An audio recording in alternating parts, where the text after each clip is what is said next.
안녕하세요. 심포지움 1 과학기술 경제안보 대전략에 오신 것을 환영합니다.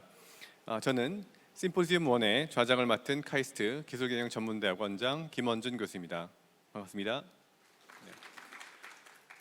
본 심포지움은 포스트 글로벌리제이션의 글로벌 환경 변화와 과학기술 전략의 대전환에 대해서 한 내용으로 말씀을 드리도록 하겠습니다.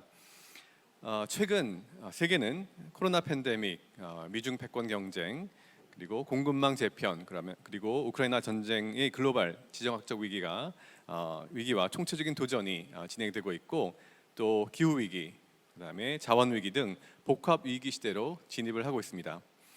또한 이제 국제 정치 경제의 핵심은 과학기술과 첨단 산업이 되고 있으며 과학기술이 안보 자산화되고 있는 상황입니다. 이에 따라서 국가 과학기술 전략은 글로벌 지정학적, 그다음에 기정학적, 그리고 인재 지정학적 변화를 파악하고 세계화 시대와는 다른 새로운 접근이 필요한 상황입니다. 본 심포지움에서는 이러한 포스트 글로벌리제이션의 글로벌 환경 변화를 파악하고 과학기술 경제 안보의 관점에서 신산업 및 전략 산업에 대한 전략, 그리고 과학기술 안보 전략, 그리고 산업 대전환, 과학기술 창업, 전략적 글로벌 협력 방향 등 과학기술 전략 대전환의 방향을 함께 모색해 보고자 합니다. 오늘 발제와 토론자로 특별한 분들을 많이 모셨는데, 우선 발제를 해주실 카이스트 이정민 교수님을 모시겠습니다. 이정민 교수님께서는 연세대학교 국제대학원을 교수를 역임하시고 현재 카이스트 융합연구원 교수로 재직하시면서 영국 국제전략문제연구소 IISS의 국제 자문위원장, 그리고 미국 카네기 국제평화연구소의 선임연구위원을 함께 역임하시면서 활동하고 계시는 국제정치, 국제전략 분야의 국제적 전문가이십니다. 그러면 이정민 교수님을 모시고 발제를 듣도록 하겠습니다. 예, 안녕하세요. 저 방금 소개받은 이정민입니다. 아마 좀 전에 있던 이게 과학자가 아니기 때문에 아마 많은 분들께서 생각보다 관심이 좀 떨어질 수도 있겠는데, 제가 작년에 연찬회에도 초대를 받았고 올해도 김원준 교수님하고 집행위원분들의 초청으로 제가 이 자리에 섰습니다. 아마 여러분들께서 잘 아시겠지만 새 정부가 출범한 이후에 경제 안보가 새로운 화두가 되고 있습니다. 그래서 제가 오늘 저는 전공이 군사 안보고 카이스트에서는 융합연구원에서 AI과 미래 전쟁에 대해서 연구하고 있습니다. 그래서 오늘 제가 간단히 말씀드리고 싶은 것은, 제가 비록 과학도는 아니지만 앞으로의 세계의 세력 균형은 군사과학기술, 그 다음에 과학기술에 좌우될 수밖에 없다라고 저는 100% 확신합니다. 이런 기회는 제가 보던 앞으로 50년 후에도 다시 안 올 것 같아요. 그래서 제가 오늘 말씀드리고 싶은 것은, 지금 많은 사람들이 대컨버전스를 얘기를 하고, 그 다음에 새로운 힘의 균형이 생기고 있고, 많은 나라들이 대기업들을 가지고 있는데, 대기업들의 힘이라는 것은 아마 어떤 차원에서는 국가를 능가하고 있다고 저는 생각합니다. 그래서 지금 많은 국제 정치를 보는 사람들은 소위 대전략, 그랜드 스트래티지에 대해서 관심을 많이 갖고 있는데요. 과연 앞으로 3, 40년 후의 국제 질서를 봤을 때 대전략이 필요할 것인지, 대전략이 효과가 있을 것인지, 전 거기에 대해서 좀 의문이 있습니다. 다시 말씀드리면, 이제는 정치학적인 논리만으로는 절대로 세계 우위를 확보할 수 없다고 생각을 합니다. 전 그래서 앞으로 제가 오늘 말씀드릴 말미에 강조를 하겠지만은, 가장 큰 문제는 뭐냐?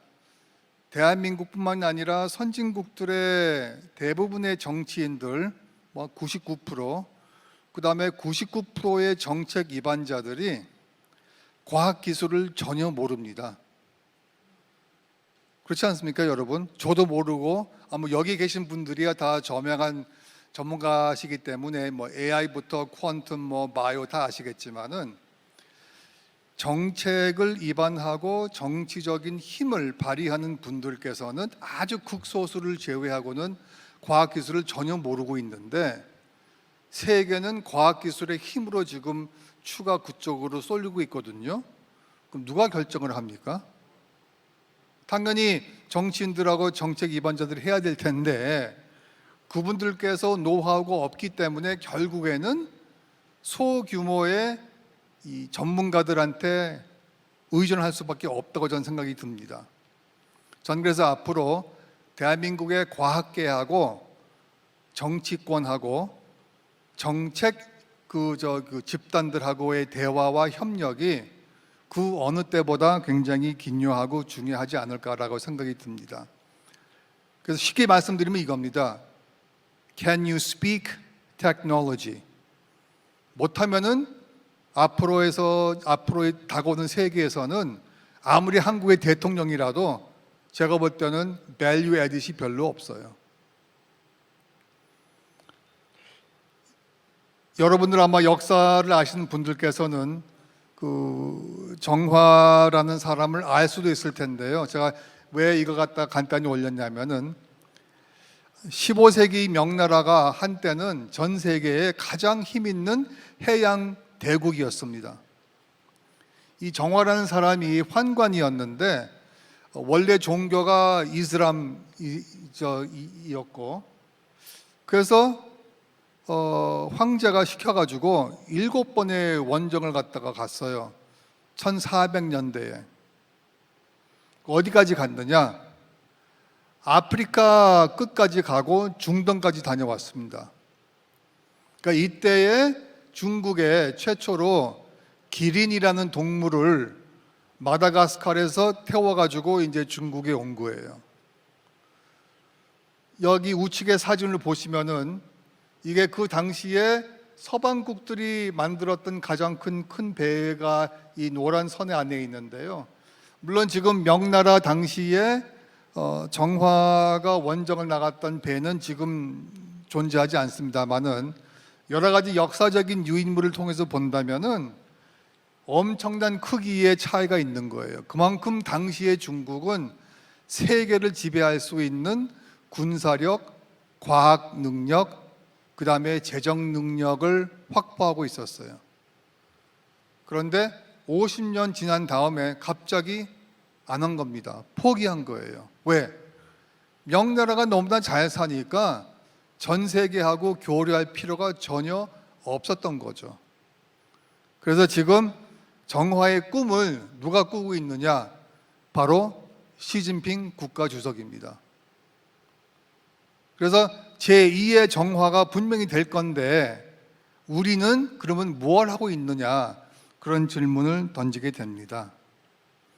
그래서 이제 그 영국이 그렇다면은 우리가 아는 영국이 이제는 뭐 힘이 별로 없지만은 한때는 전 세계를 지배했던 열강이었는데 왜 영국이 그러면 세계를 갖다가 지배했느냐? 제가 뭐 길게 설명드릴 필요는 없지만은 첫 번째는 동인도진화 회사입니다. 그 당시에 국가적인 차원에서 화란하고 경쟁을 하다 보니까 영국이 이러면 우리가 세계 무역 경쟁에서 지겠구나 해서 1600년에 동인도진화 회사를 만들고 그 회사가 아편 전쟁까지 사실상 전 세계 특히 아태 지역에서의 영국의 패권을 갖다가 주도한 회사입니다. 회사, 국가가 아니라. 근데 그 회사가 사실상의 영국의 부처보다 더 힘이 셌던 게 가장 그 힘이 셌던 1810년대에 그 회사가 보유했던 병력이 26만 명입니다. 그래서 영국은 거기서 번 돈을 산업혁명으로 걔네들은 승화시켰고 산업혁명으로 전 세계를 갖다가 먹은 겁니다. 근데 그 질서를 지금도 사실상 영국이 부분적으로는 유지하고 있다고 보고 있습니다. 그래서 국제 정치에서는 여러 가지 이제 이론들이 있는데 아마 과학계에 계신 분들은 잘 좀 생소하시겠지만은 쉽게 말씀드리면 이겁니다. 기존에 있는 힘이 있는 그 대국이 있는데 이 대국이 쫓아오는 대국하고 골든 크로스가 있을 때에 전쟁이 날 확률이 한 50%에서 60%다 그 얘기입니다. 그러니까 여기서 보면은 뭐 옛날에 전 세계를 주도했던 뭐 인도 그 제국을 포함해서 뭐 일본은 포함, 러시아, 뭐 독일 다 있는데요. 중국하고 미국의 골든 크로스가 경제적으로는 이미 PPP 차원에서는 중국이 능가를 했고, 그 GDP 차원에서는 30년대까지는 이제 중국이 추월한다고 합니다. 그래서 일본의 그 경제연구소에 의하면 이 골든 크로스가 2030년 초중반 정도에 미국의 경제가 사실상 전 세계에서 넘버 2로 이제 전락을 하는 거죠. 자, 그렇다고 해서 중국이 전 세계를 지배하느냐? 그건 절대로 아니지만은 심리적으로 생각을 해보십시오. 지난 100년 동안 미국이 전 세계에서 경제 대국으로서의 입지를 갖다가 유지했는데 중국이 넘버원이 된다면은 미국인들한테는 엄청난 쇼크가 올 겁니다. 아마 스푸트니크 쇼크보다 더 클 거라고 저는 봅니다. 그래서 오늘의 주안점이 대전략인데요. 지정학은 여러분들께서 제일 우리가 쉽게 설명할 수 있는 게 지금 우크라이나 전쟁입니다. 푸틴이 자기의 국익을 위해서 우크라이나를 갖다가 침공을 했고 계속 지금 전쟁이 넉 달째 이어지고 있지 않습니까? 그 다음에 경제 문제는 뭐냐 하면 반도체 경쟁이겠죠. 근데 마지막이 지기학, 이거는 카이스트의 이광영 총장님께서 만드신 그 새로운 용어인데요. 지오 테크놀로지 시대가 오기 때문에 이 세 개가 접목시킨 세 개가 지금의 시대다. 그래서 GET 시대라고 제가 명명을 해봤습니다. 그럼 여기서 우리가 어떠한 말하자면은 전략을 갖다가 우리가 확보해야 되겠는가? 뭐 여러 가지 이제 대안들이 있겠지만 전 개인적으로 우리나라가 상세 전략을 갖다가 반드시 해야 된다고 생각합니다. 그것은 국가안보, 군사안보, 국가정보, 산업화 모든 분야에서의 말하자면은 홀리스틱한 차원에서의 상세 전략이 필요하다. 안 그러면은 도저히 중국이라든가 다른 나라들과의 기술 격차를 좁힐 수가 없다고 봅니다. 근데 이건 단순히 우리가 과학기술의 격차를 좁히자는 게 아니라 국가 생존의 문제가 걸려 있는 거죠. 그래서 좀 더 자세히 본다면은 아마 많은 사람들이 왜 그러면은 국제 정치하는 사람이 예를 들면은 뭐 자기 전공 분야도 아니고 문외한인데 왜 이렇게 군사 과학 특히 국방과학 기술에 관심이 있느냐? 저는 뭐 전쟁이라든가 군사 안보를 연구하다 보니까 가장 중요한 게 다가오는 앞으로의 3, 40년의 전쟁은 여러분들 아마 극장에서 스타워즈라든가 여러 가지 이제 이 공학 영화를 보셨겠지만은 앞으로는 무인기가 중심이 될 겁니다. 로봇, 드론, 무인기, AI 무기 체계. 그러면 굳이 사람이 사람을 죽이지 않아도 로봇과 사람을 갖다가 죽일 수 있는 시대가 지금 도래했고 앞으로는 더 그럴 겁니다. 그 시험대가 어떻게 보면은 우크라이나 전쟁이 저는 된다고 보기 때문에 앞으로 우리가 통합적인 국가 정보, 특히 국가 안보 전략을 세우기 위해서는 세계 경제 군사 전략, 경제 금융, 그 다음에 제일 중요한 것이 과학 기술입니다. 그래서 얼마 전에 그 바이든 대통령이 한국을 다녀가셨고 굉장히 많은 면에 있어서 한미 동맹 관계가 강화됐기 때문에 아주 현 정부는 물론이거니와 많은 사람들이 좋아하고 있는데 전 여기서 우리가 한 가지를 빼놓은 게 있는 것 같아요. 아무리 한미 간의 군사 동맹이 아주 강화됐다 그래도 한미 동맹만으로만 국가 안보를 지킬 수는 없습니다. 어떻게 보면은 전 이 개인적인 소견입니다만 한미 동맹도 무지하게 중요하지만 더 중요한 것은 한국형 상세 전략이라고 봅니다. 한국이 독자적인 과학 기술로 중국을 갖다가 최대한으로 견제하고 미국하고도 사실상은 협력을 하면서도 경쟁을 할 수밖에 없는 나라입니다. 그리고 앞으로 우리가 특히 기업들의 그 전략을 본다면은 삼성, 현대라든가 뭐 SK 여러 가지 이제 한국의 선도적인 기업들이 있지만은 이 기업들의 영향력이 어떻게 보면은 국가보다 더 커집니다. 자, 그렇다면 당연히 정부는 기업하고 협력을 하면서도 견제할 수밖에 없는 거죠. 그래서 앞으로의 모든 국가 안보 그 정책은 이 세 개의 클러스터, 지기학, 지정학, 지경학 이걸 모르면은 국가 안보를 설립할 수 없어요. 그래서 아까 제가 그 서두에 말씀드렸지만 한국 대통령이 군사과학기술 전문가가 되지 않는 이상 어떻게 그분께서 AI부터 퀀텀부터 드론까지 다 아시겠어요? 알 수가 없어요. 그래서 제일 중요한 것은 요 세 개 클러스터를 접목시킨 국가안보 전략이 제일 필요하다라고 생각이 들고, 우리가 지금 이제 우크라이나 전쟁을 본다면 앞으로 얼마나 오래 갈지 모르겠지만은 가장 중요한 것은 우크라이나 전쟁은 아마 앞으로 100년 후에 우리가 되돌아본다면 우크라이나 전쟁을 본격적인 AI 1.0 전쟁으로 볼 것 같습니다. 지금 우크라이나 전쟁에서 사용하고 있는, 좀 전에 그 발표하신 분께서 한국의 우주 산업에 대해서 설명해 주셨는데요. 우크라이나 정부가 지금 현재 쓰고 있는 인공위성의 80%가 민간 기업이 제공한 겁니다.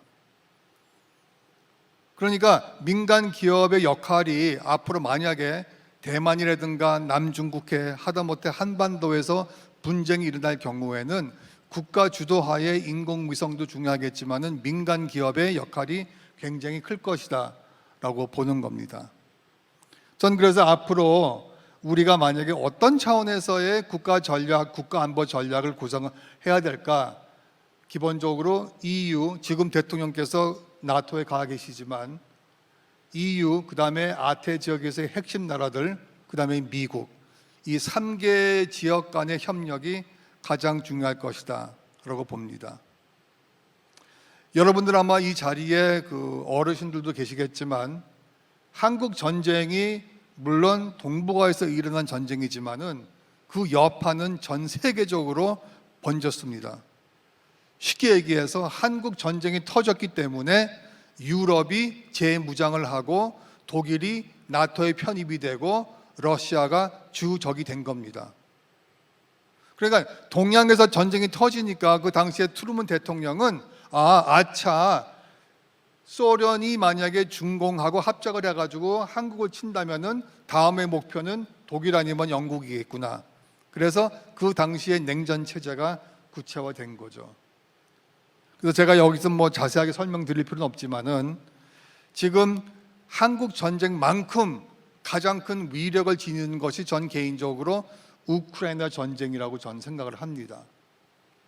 그래서 여러 가지 이제 그 상세 전략이 있었는데 상세 전략은 쉽게 얘기해서 이겁니다. 적국들이 나보다 어떤 차원에서의 경쟁력을 갖다가 가지고 있고 그 경쟁력을 내가 스스로 더 발전을 해서 이길 수 있을까? 그 전략입니다. 근데 여태까지는 미국 주도하에 상세 전략이 거의 성공을 한 거예요. 그래서 앞으로 우리가 볼 때는 저는 한국이 어떤 차원에서의 이 상세 전략을 해야 될 것이냐. 지금 뭐 미국 머릿속에는 중국 그리고 AI라고 저는 생각을 합니다. 그런데 앞으로는 미국 힘만으로는 절대로 세계 전략을 이끌어갈 수 없습니다. 그래서 앞으로 제일 중요한 것은 우리나라가 비록 한미 동맹도 중요하고 다 중요하지만은 저는 진보 진영의 가장 큰 문제는 지난 수십 년 동안의 국가 안보 전략을 북한의 의도에 의존을 했고, 반면에 보수의 가장 큰 문제는 모든 것을 미국에 맡긴 겁니다. 그러니까 두 진영이 전부 다 국가 안보를 아웃소싱했다고 저는 생각하고 있어요. 그래서 앞으로 만약에 우리가 새로운 차원에서의 소위 대전략을 구상을 한다면은, 저는 쉽게 말씀드리면은 한미 간의 동맹을 유지하면서 한EU하고 나토 간의 기술 협력, 그 다음에 한국하고 호주라든가 이 아태 지역 내에서의 협력이 굉장히 중요하다고 생각이 듭니다. 그리고 끝으로는 앞으로 이럴 가능성이 있을지 모르겠지만, 과학기술 정보가 없는 나라는 G20 나라가 될 수가 없습니다. 우리가 굉장히 아주 반도체라든가 여러 차원에서의 하이테크 기업들이 있음에도 불구하고, 과연 중국의 정보가 우리가 얼만큼 있을지, 일본에 대한 정보가 얼마나 있을지 저는 굉장히 의문입니다. 그래서 마지막으로 제가 말씀드리고 싶은 것은 정책 대안 아닌 대안인데, 첫 번째는 이게 아마 기존의 정보기관에서는 굉장히 반대를 하겠지만, 우리나라가 미래지향적으로 본다면은 국가과학기술정보처가 필요하다. 다시 말씀드리면은 국방과학기술을 포함한 과학기술 정보를 전문적으로 운영할 수 있는 정보기관이 필요하다라고 저는 생각을 합니다. 물론 그 차선책은 국정원 산하에 있는 그 과학기술 정보 능력을 갖다가 배양하는 거겠죠. 두 번째 대안은 거의 모든 국가안보 관련 이 부처에서, 예를 들면은 외교부, 국방부, 과기부는 물론이고, 그 다음에 산업부라든가 이런 주요 부처에서는 최소한도 한 명의 과학기술 특보를 장관실에 임명을 해야 된다라고 생각을 합니다. 그 다음에 마지막에 대안은 뭐냐 하면, 일시적인 그 협의체가 아니라 과학기술안보위원회, 민관군, 이 세 개의 전문가들 혹은 기관들이 항상 토의하고 자기네들의 그 경쟁력을 전수할 수 있는 그와 같은 새로운 차원에서의 위원회가 굉장히 필요하지 않을까. 그래서 끝으로 제가 말씀드리고 싶은 것은, 이제는 과학기술계와 국가안보 하시는 분들하고 협력을 하지 않으면은 그랜드 스트래티지는 물론 국가 생존도 굉장히 힘들다. 그래서 여기서의 역할이 왜 중요하냐면은, 그냥 무슨 특정한 위원회가 중요한 게 아니라 대통령실에서 반드시 인식을 해야 됩니다. 왜 과학기술이 대한민국의 미래와 직결되어 있는지. 그래서 제가 이제 두서없이 말씀드려서 죄송하고요. 다시 한번 이렇게 좋은 기회를 주신 점에 대해서 다시 한번 진심으로 감사드립니다. 대단히 감사합니다.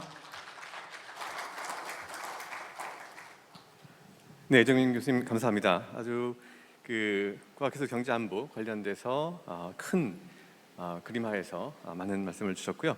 그러면 본격적으로 저희가 토론을 시작하도록 하겠습니다. 그러면 토론자분들께서는 앞으로 나와주시면 감사합니다. 방금 이정민 교수님의 발제를 잘 들었습니다. 아주 중요한, 특히 이제 과학기술 경제안보 관점에서의 핵심적인 내용들 많이 짚어주셨는데요. 그러면은 토론자분들을 모시고 더 깊이 있는 말씀을 나누도록 하겠습니다. 오늘 토론으로 이쪽 분야 관련해서 전문가분들이 많이 나와주셨는데요. 제가 한 분 한 분 먼저 소개를 드리고 토론을 시작하도록 하겠습니다. 저기 맨 오른쪽에 앉아 계신 우리 고려대 정치외교학과 이신화 교수님께서 나오셨습니다. 감사합니다. 네, 이신화 교수님께서는 현재 한국 유엔 체제학회 회장을 맡고 계시고요. 그리고 유엔 사무총장, 평화구축기금 자문위원, 그리고 동아시아 미전그룹 의장 자문관, 그리고 유엔 코피 아난 사무총장 르완다 학살 독립이 특별 자문관 등을 역임하시는 등 국제 문제 전문가이십니다. 그리고 오른쪽에 그 왼쪽에 앉아 계신 우리 정익원 과학기술정보통신부 과학기술정책국장님께서 나오셨습니다. 감사합니다. 과학기술정책국장님께서 정익원 국장님께서는 국제협력국장을 또 역임하셨고 또 지난번에 한미 정상회담을 이끄셨습니다. 그래서 귀한 시간 내서 이렇게 중요한 자리에 오셔서 시간 내주셔서 감사드립니다. 그리고 제 왼쪽에는 주원 현대경제연구원 경제연구실 실장님께서 나오셨습니다. 감사합니다. 대통령 직속 국가과학기술자문회 자문위원을 역임하셨고 또 과학기술정보통신부, 한국은행, 산업부 등 과학기술과 산업, 경제정책 분야의 전문가이십니다. 그리고 마지막으로 조용래 과학기술정책연구원 연구위원님께서 나오셨습니다. 네, 현재 아태 첨단기술전략연구센터에서 과학기술 전략 분야에 활발한 연구를 진행하고 계시고요. 그리고 한국 차세대 과학기술 한림원 정책학부 회원 그리고 국가과학기술자문회의 정책연구위원을 역임하셨습니다. 이렇게 우리 이정민 교수님과 함께 5분께서 오늘 토론을 진행하도록 하겠습니다. 토론을 진행하기에 앞서 우선 토론자분들께서 각자 준비하신 간단한 발제 내용을 듣고 저희가 본격적인 토론을 시작을 할 텐데요. 먼저 우리 이신화 교수님께서 말씀을 해주시면 감사드립니다. 네, 감사합니다. 발제를 맡게 된 고려대학교의 이신화라고 합니다.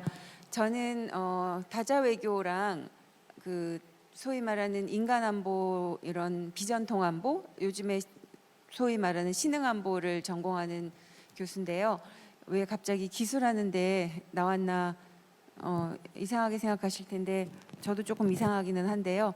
우리 김 교수님께서 이런 기술이나 이런 여러 가지 분야를 포함한 신흥안보 부분을 통해서 저희가 이제 전공하고 있는 외교안보 측에서 이정민 교수님 말씀하시는 거에 간단한 토론을 해달라고 해서 나왔습니다. 이정민 교수님은 아까 군사안보만 말씀하셨지만 오랫동안 외교안보에 대한 학문적인 업적도 뛰어나시지만 정부에 굉장히 많은 지침도 주셨던 아주 훌륭하신 분이시고 오늘도 역시 끊임없이 연구하시는 모습을 보여주시고 또 GET라는 새로운 개념도 소개해 주시고 개인적으로도 많이 배웠습니다. 저는 시간 관계상 아까 이정민 교수님이 간단하게 넘어가신 부분 중에 미국의 상세 전략을 말씀하시면서 한국 전쟁, 냉전 체계, 베트남 전쟁 부분, 그다음에 이제 그게 넘어가서 중국 AI, 그다음에 이제 마지막 단계가 동맹국과의 군사혁신 RMA로 넘어간다고 말씀을 하셨는데 세 번째, 네 번째 부분을 좀 보면서 간단하게 말씀을 드릴까 합니다. 소위 말하는 3대 빅뱅이라는 거는 미중 경쟁, 패권 경쟁, 그다음에 우리 또 4차 산업혁명이 심화되고 있는 현상, 그다음에 이제 코로나의 팬데믹 이후에 이런 세상 그 세 가지가 이미 세상의 국제 질서의 대변혁을 가져왔는데요. 러시아 우크라이나 전쟁이라는 또 다른 큰 네 번째 빅뱅이 생기면서 세상이 도대체 어떻게 돌아가는지를 모르는 상황이 된 것 같습니다. 아까 이정민 교수님께서 러시아의 침공이 전형적인 지정학 문제라고 하셨는데 저도 거기에 동의를 하면서 사실은 이제 이 러시아의 전쟁이 사이버 전쟁이기도 하거든요. 그래서 전면전에 사이버가 들어간 굉장히 기지학적인 테크놀로지가 들어간 부분이 있고요. 그다음에 또 경제 전쟁, 그러니까 자원을 가지고 이제 무기화하고 있는 그런 상황이기 때문에 저는 러시아의 침공이 지정학이면서 지경학이면서 기지학인 부분도 굉장히 많다는 생각은 개인적으로 하고 있습니다. 이런 거대한 변혁의 시기에 첨단 기술 분야가 미중 간의 21세기 강대국 경쟁에서 핵심 분야로 부상을 했는데요. 글로벌 안보 거버넌스에 아주 중차대한 영향을 미치는 이유가 크게 두 가지가 있다고 생각합니다. 첫 번째는 4차 산업혁명을 선도할 인공지능, AI, 퀀텀 컴퓨팅을 개발하고 해당 기술들의 어떤 범적용성, 유니버셜리티를 창출하는 기술 혁신이 이제는 국가 경제의 부를 창출하고 글로벌 리더를 결정하고 그래서 그게 국제 질서 자체를 바꾸는 영향력 확대를 하고 있는 핵심 기반이 되고 있다는 건 것 같습니다.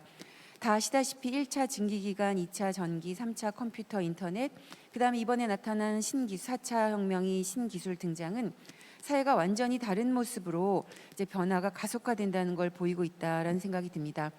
중국은 중국이 부상이라는 얘기를 굉장히 싫어합니다.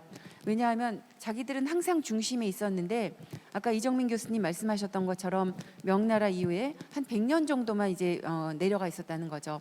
근데 그 내려간 이유를 2차, 3차 기술 혁명을 놓쳤기 때문이라고 생각해서 앞으로 있을 4차, 5차 혁명은 절대 놓치지 않겠다라는 그 강력한 의지를 보이고 있는 게 아닌가라는 생각이 듭니다.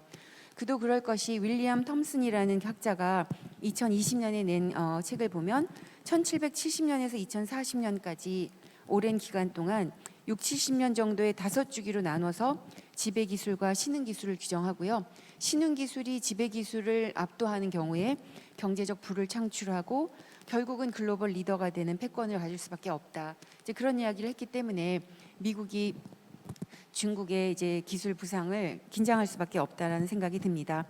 또한 톰슨이 말한 인공지능, 바이오 기술, 우주 기술, 아니면 우리나라 학자들이 말씀하시는 반도체, 5G, 우주 기술, GPS, 양자 컴퓨팅 이런 미중 패권 경쟁에 있어서 중요한 게임 체인저가 될 수밖에 없다라고 볼 수가 있겠습니다.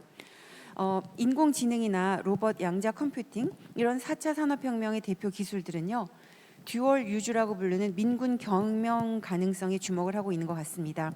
그리고 사실 지금 미중 패권 경쟁이 군사 기술하고 민간 기술이 혼용되는 하이브리드 영역에서 점점 치열해지고 있는데요. 아까 이정민 교수님이 시간 관계상 말씀을 잘 못하신 것 같은데 그 가장 큰 특징 중에 하나가 삼성, 현대, 대기업, 미국 투자 확대 이제 그렇게 말씀을 하시고 대기업의 독자적 국가화 시대라고 말씀을 하셨는데요. 이건 제 질문인데 빅테크 기업들의 국가화 특히 중국에서 많이 나타나고 있는데 이제 그게 나타난다고 한다면 민간 기업을 활성화하려는 예를 들어 우리나라 지금 새 정부의 노력, 산학연 융합 아니면 제가 좀 전에 말씀드렸던 것처럼 듀얼 유즈로 그 민간과 국가가 합쳐서 하는 그런 부분들은 빅테크 기업들의 국가화 현상과 어떻게 차별하거나 아니면 어떻게 연계되는지 좀 설명해 주시면 감사하겠습니다.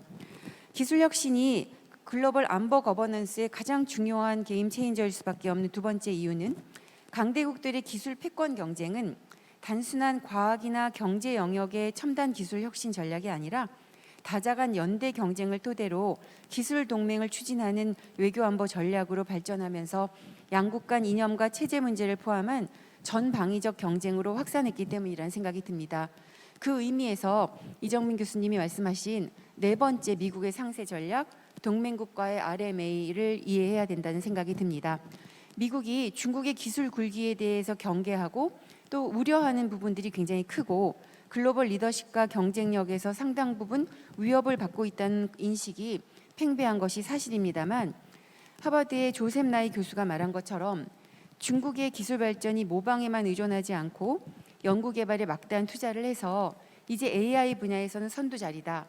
하지만 21세기의 경제 성장의 핵심 엔진일 수밖에 없는 바이오, 나노, 정보 영역의 기술에서는 미국이 여전히 초격차적인 기술 혁신의 최전선에 있다. 그러니까 너무 걱정할 필요는 없다라는 얘기를 했죠. 상하이 교통대학에서도 상위 20개의 글로벌 대학을 뽑았는데요. 그중에 16개가 미국 대학이었고요. 중국 대학은 하나도 없었습니다. 미국 연구 중심 대학이 고등교육을 주도하고 있다는 어떤 반증이라고 할 수 있겠죠. 미중 기술 패권 경쟁도 다른 영역에서 경쟁 대응하는 것과 마찬가지로 이제는 민주주의 국가 간의 연대가 굉장히 중요하다. 그러면서 기술보다 동맹이 중요하다라는 이제 말을 한 그 의미에서도 동맹국과의 RMA가 굉장히 중요할 것 같습니다.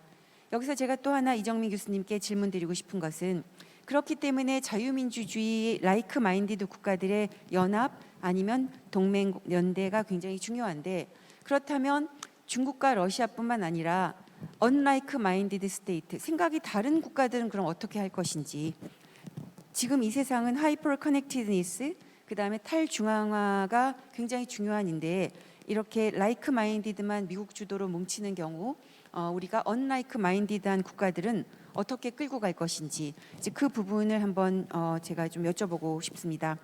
마지막으로 말씀드리고 싶은 것은 이렇게 미중 아니면 강대국 간의 이런 기술 패권 경쟁 사이에서 한국과 같은 중견국, 좋게 말하면 중견국, 좀 안 좋게 말하면 낀 국가죠.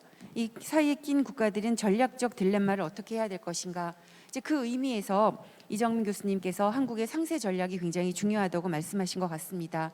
저 역시 미국에게만 동맹을 의지하면서 안보를 아웃소싱하는 것은 반대하는 입장입니다만, 한미 동맹과 자주 국방을 어떻게 밸런스를 맞출 건가가 점점 힘들어지고 있는 것 같습니다. 특히 북한이 핵 국가가 되면서 핵 능력을 보유하고 있는데, 그럼 우리는 어떠한 자주 국방을 해서 그 핵 능력을 상쇄할 것인지, 혹시 우리가 독자적인 개발을 한다 그럴 때 미국의 반발은 어떻게 할 것인지, 그 패러독스를 어떻게 극복할 것인가가 굉장히 힘들 것 같습니다. 또한 이정민 교수님이 그래서 대전략이 필요한데 역사, 세계 정세, 군사 전략, 경제 금융, 과학 기술, 그것이 다 연결이 되어야 된다고 말씀을 하셨는데, 제가 거기에 하나만 더 첨언을 한다면, 그러한 하드 파워 역량에 더해서 의지나 규범이나 어떤 정당한 레쇼네를 가지고 있는 소프트 파워가 우리의 가장 장점이 될 수밖에 없다는 생각이 듭니다. 예를 들면 발표에서는 좀 빠졌지만 그 글에다 쓰신 것처럼 포괄적 전략적 동맹 관계는 안보와 경제와 기술의 삼각 동맹이라고 하셨는데, 바이든 역시 가치 규범을 굉장히 강조했으니까 가치 규범을 넣는 사각 동맹이 맞지 않은가 싶습니다. 진짜 마지막으로 한국의 통합적 국가 전략에 대해서 간단하게 그냥 단어만 말씀드리고 마치도록 하겠습니다. 첫 번째는 저 역시 글로벌 공급망 대변혁 시기에 지정학, 지경학, 기정학이 하이브리드로 연결된 그 전략이 절대적으로 필요하다는 데 동의합니다. 두 번째는 인식 공유한 국가 아니면 동맹 국가들이 정말 적극적으로 협력해서 이제 이것이 기술만의 문제가 아니라 국제 규범, 세계 기술 표준, 기술 생태계를 형성하는 과정인데요. 그 과정에 한국이 일찌감치 자리를 잡고 들어가서 지분을 확보하고 메인스트림이 되어야 된다고 생각합니다. 그 과정에서 제가 잠깐 말씀드린 대로 생각이 다른 국가들이 반드시 나쁜 국가들은 아니거든요. 그 국가들을 어떻게 설득하고 수용할 것인가가 중요한 것 같습니다. 세 번째는 밀리테크입니다. 밀리테크는 우리가 부국 강병의 국가가 되는 게 좋은데 강대국이 될 수는 없지만 디지털 부국 강병을 어떻게 할 것인가, 그 의미에서 아까 이정민 교수님 말씀하신 민간군이 들어야 될 것 같습니다. 마지막으로 국제 규범 측면에서 국가전 차원보다 좀 더 세심한 주의가 필요할 것 같습니다. 정보와 기술 발전에 따른 인권 침해라든지요. 그 가난한 국가와 그렇지 부자 국가의 디지털 격차, 불평등 문제, 이런 부분들에 우리가 적극적인 담론을 제시하고 도움을 주는 포용 국가의 이미지를 가질 때 진정한 기술 강국, 디지털 부국 강병을 이루는 국가가 될 수 있으리라는 생각이 듭니다. 감사합니다.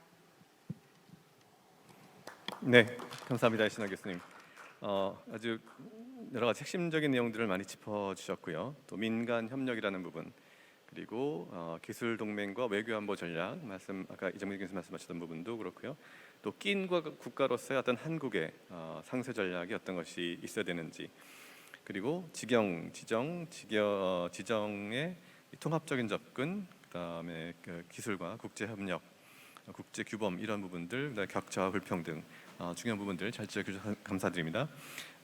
다음은 정의권 국장님께서 말씀해 주시면 감사드립니다. 여러분들 반갑습니다. 오늘 주제가 제가 지금 과학기술 정책을 담당하지만 저희 과학기술 그 시스템이 당면하고 있는 가장 최근의 그 큰 챌린지 중에 하나가 동 이슈라고 생각이 듭니다.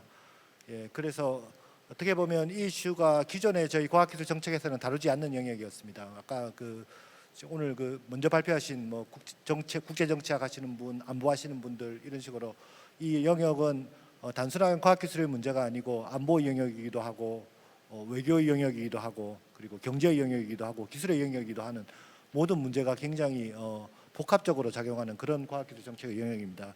그래서 아까 말씀하셨듯이 어떤 통합적인 국가 전략이 요구되고 있기 때문에 저희도 정부 내에서 최근에 논의하는 과정에서 보면 저희 부처가 어떻게 보면 그동안 독자적으로 하는 게 많았었습니다. 우주 같은 경우도 외교부랑 좀 협조는 했지만 이게 전 부처적인 그런 이슈는 아니었는데요. 이 신흥기술 이슈 같은 경우는 굉장히 범부처적으로 접근을 해야 되는 그런 이슈였습니다. 그래서 작년에 그 한미 정상회담 할 때부터 제가 국제협력관으로서 이제 동일 이슈를 케어를 하다가 이제 이런 것을 좀 정책화를 하면서 이제 과학기술 정책에 이런 안보 이슈들을 어떻게 적용할까를 좀 고민을 했었고요. 그런 것들을 작년에 만들었었고 여러 가지 이슈들이 있습니다. 저희 관련해 가지고 이슈들을 보면 첫 번째가 이제 이런 기술들을 어떻게 육성할 것인가 하는 이슈가 있습니다. 왜냐하면 이런 신흥 기술들이 굉장히 좀 기존의 기술과는 많이 다르고 저희가 좀 신경을 쓰지 못한 그런 이슈들이었습니다. 그래서 이런 기술에 있어서의 우리나라의 경쟁력을 어떻게 강화할 것인가 하는 기술 육성 이슈가 있고요. 또 한 가지는 이제 뭐 경제 이슈 관련해서 과학기술이기도 하고 경제 이슈기도 한데 공급망 이슈가 있습니다. 그래서 공급망 차원에서 이제 한국에서의 어떤 그 안보 위협이기 때문에 이런 경제 안보 이슈 관련해서 어떻게 대응할 것인가 하는 그런 이슈가 있고요. 세 번째가 그런 기술들을 어떻게 보호할 것인가 하는 그런 이슈도 있습니다. 왜냐하면 신흥 안보 기술 같은 경우는 기존의 그 기술 보호 체계랑은 좀 다른 그런 영역의 이슈들이 됩니다. 예를 들면 뭐 최근에 이제 뭐 합성 생물학 기술 이런 경우는 단순하게 보면 뭐 그전에는 치료제로 쓰이는 기술이지만 이런 것들이 새로운 어떤 생물학적 무기나 이런 걸로 적용될 수도 있기 때문에 굉장히 실험실에서 있는 것이 안보적인 위협도 되기 때문에 이런 것들을 어떻게 기존의 어떤 기술 보호 체계에서 활용할 것인가 하는 그런 이슈들이 있습니다. 그래서 그런 것들을 전반적으로 해서 제가 슬라이드에서 한번 설명을 드리겠습니다. 그래서 과학기술 경제 안보 대전략을 하기 위해서 정부 차원에서 어떤 것들을 해왔고 어떤 식으로 방향으로 가야 될지 그런 내용입니다. 그 동 슬라이드를 보시면 저희가 좀 늦게 시작한 면이 있습니다. 왜냐하면 이런 그 군사적으로도 활용되고 그 다음에 국가 차원에서도 중요한 이런 전략 기술들에 대해서는 저희보다 앞서가지고 미국 같은 경우는 앤드리스 프론티어 액트를 통해서 이제 10개 기술을 정해가지고 아까 뭐 여러분들이 말씀하셨던 뭐 양자라든지 우주라든지 사이버 보안이라든지 5G라든지 그런 것들을 육성해 왔었고요. 중국 같은 경우도 이런 7대 산업 그리고 그런 기술 분야를 정해서 해왔었고요. EU 같은 경우도 마찬가지고 일본도 최근에 그런 것들을 기술 육성하는 동시에 또 한 가지 이런 기술 육성 체계를 법적으로 뒷받침하기 위한 법들도 만들어 왔습니다. 미국 같은 경우는 이제 대표적인 법이 이제 앤드리스 프론티어 액트 법인데요. 동법은 이제 미국이 그 NSF를 설립하고 1950년대 2차 세계대전 이후에 기술 드라이브를 걸고 뭐 우주라든지 그리고 뭐 원자력 같은 거를 육성하던 그때의 정신에 또 한 가지 새로운 타입의 이제 앤드리스 프론티어 액트라고 해서 신흥 기술을 육성하는 그런 행동을 하고 있고요. 일본 같은 경우도 뭐 오늘 이슈기도 한데 최근에 이제 경조안보법을 통과시켜 가지고 이런 기술을 어떻게 육성하고 보호할지 이런 국가적인 체계를 마련한 바 있습니다. 관련해서 이제 저희 나라에서도 이런 신흥 기술이라든지 경제안보 차원에서의 기술 대응이 필요한데요. 그런 차원에서 작년에 그 여러 부처 그러니까 뭐 저희 과기정통부 외에도 뭐 기재부라든지 산업부라든지 그리고 뭐 국정원, 안보실 그리고 외교부, 국방부 이런 안보부처들까지 다 참여해가지고요. 작년에 국가 필수 전략 기술이라고 해서 10개 분야를 선정을 했습니다. 그래서 뭐 선정된 기술들을 보면 뭐 아까도 보셨겠지만 뭐 대부분의 나라들이 생각하는 중요한 기술들이 거의 비슷한데요. 다만 이제 차이가 있을 수 있는 것은 저희가 처한 여건에서 어떤 기술들 같은 경우는 굉장히 앞서 있지만 어떤 기술들 같은 경우는 저희가 굉장히 열의에 있습니다. 예를 들면 보시면 잠깐만 하단에 있는 뭐 첨단 바이오라든지 양자라든지 우주 항공 같은 경우는 저희가 기술 수준이 열의에 있기 때문에 어떻게 보면 정부가 주도를 해서 중장기적으로 육성해야 되는 그런 분야고요. 상단에 있는 2차 전지라든지 반도체, 디스플레이 같은 기술은 저희가 앞서 있기 때문에 이러한 초격차를 계속 유지할 수 있는 그런 차원에서 민간 주도로 갈 수 있도록 뭐 세제라든지 이런 식으로 지원하는 그런 게 필요하고요. 그리고 저희가 한 중간 단계에서 기술 성숙도도 한 중간 정도 되는 인공지능이라든지 사이버 보안이라든지 로봇 같은 기술은 정부가 어떤 도전적 목표의 R&D를 통해서 어떤 신기술을 확보하고 상용화하는 그런 방향으로 가 있습니다.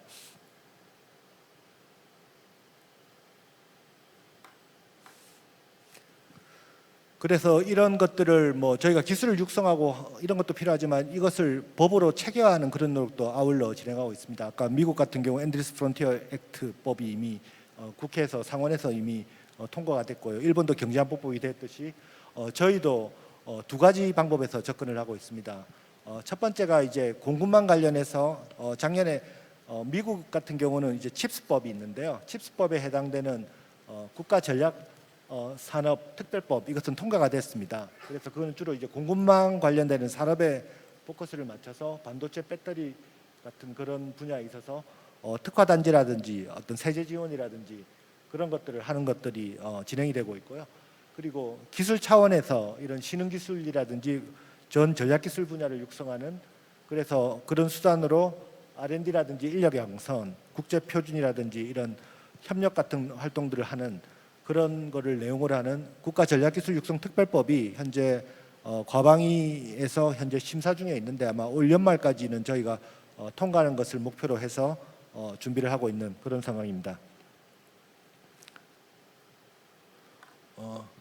그래서 저희가 전략기술을 어떻게 육성을 하려고 하는지를 이번에 최근에 발표된 이제 경제 운용 방향이 있는데요. 거기도 일부 담았습니다. 그래서 아까 말씀드린 이제 법적인 토대로는 국가전략기술특별법을 제정을 추진하고 있고요.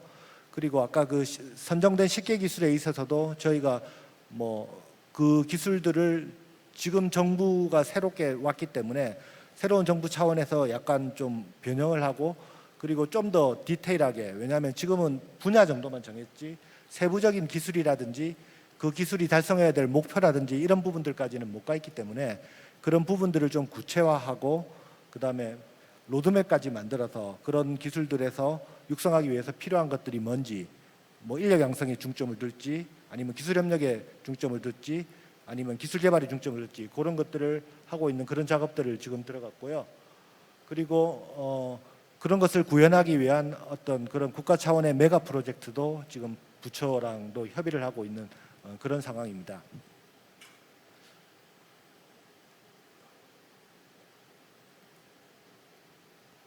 예, 그래서 아까 여러 교수님들께서도 말씀하셨지만 이 이슈가 어떻게 보면 저희 과학기술부 분야에서 직면하고 있는 가장 최근에 가장 큰 중요 이슈기도 하고요.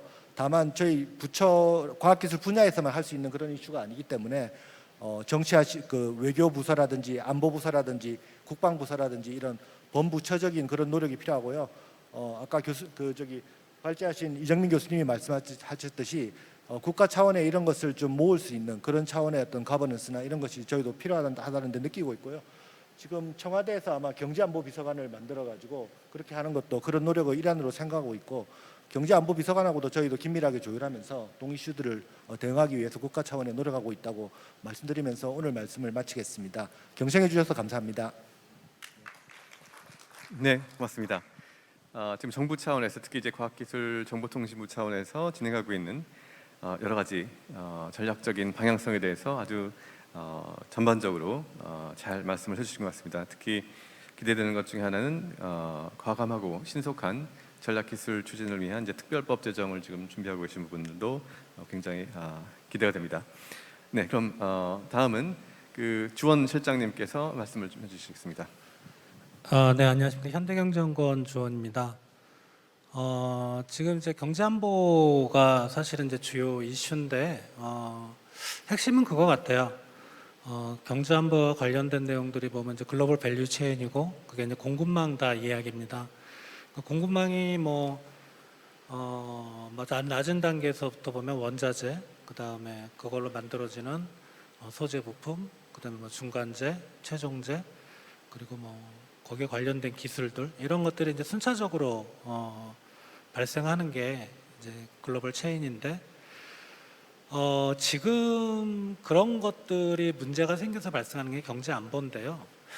경제 안보가 사실은 다 과학기술의 영역은 아닙니다. 그러니까 예를 들어서 지금 러시아 우크라이나 사태로 우리 이제 원자재 가격, 원자재 공급이 불안하거나 아니면 뭐 차량용 반도체 그리고 작년에 여수 사태 이런 거는 과학기술의 영역은 아니거든요. 그러니까 그런 저부가 저기술 쪽에 우리가 관심을 가질 필요는 없고, 물론 이제 그런 것들 때문에 뭐 자동차 산업이니 뭐 상당히 좀 화학 산업이니 어려움을 겪고 있는 건 사실이지만 그건 일시적인 요인이고, 우리가 경제 안보와 관련돼서 생각을 해야 될 거는 좀 수준이 높고 하이테크 그리고 어떻게 보면 지적 재산권 이런 쪽이지 않을까 생각이 되고요. 그런 거 관련된 거를 한 3가지 정도 꼭지를 잡아봤습니다. 이거 말고도 사실 뭐 제가 외교 전문가는 아니지만 그 신경제 통상의 어떤 새로운 트렌드는 많은데, 뭐 그 보호무역의 수단이 옛날에는 이제 수입 규제에서 지금은 수출 규제로 바뀌었다는 게 하나가 있고요. 그리고 기술 생태계가 보면 기술 협력이라고 할까, 이런 뭐 세계화의 진전 이런 것들 때문에 협력이 새로운 그냥 경제 통상 질서였다면 지금은 협력이 아니고 단절이죠. 예. 좋은 기술을 갖고 있는 국가가 자기 세력을 만들어서 그거를 자기 패거리를 만들고, 그렇지 않은 국가를 견제하는 수단으로 쓴다. 그리고 아주 최근에 나온 건데, 우리 경제 블록이라 하면 뭐 예를 들어 뭐가 나프타라든가 이런 경제적 이익을 목적으로 하는 회원국 내 그런 게 동상 질서였다면, 이제는 경제적 이익도 중요한데 어떤 외교 군사적인 헤게모니를 확보하려는 그런 질서로 넘어가는 게 아닌가. 나름 뭐 외교 전문가는 아니지만 이렇게 3가지를 꼽아봤고요. 이 3가지를 짤막하게 좀 설명을 드리면, 자, 새로운 통상 질서 중에 하나가 수출 규제인데,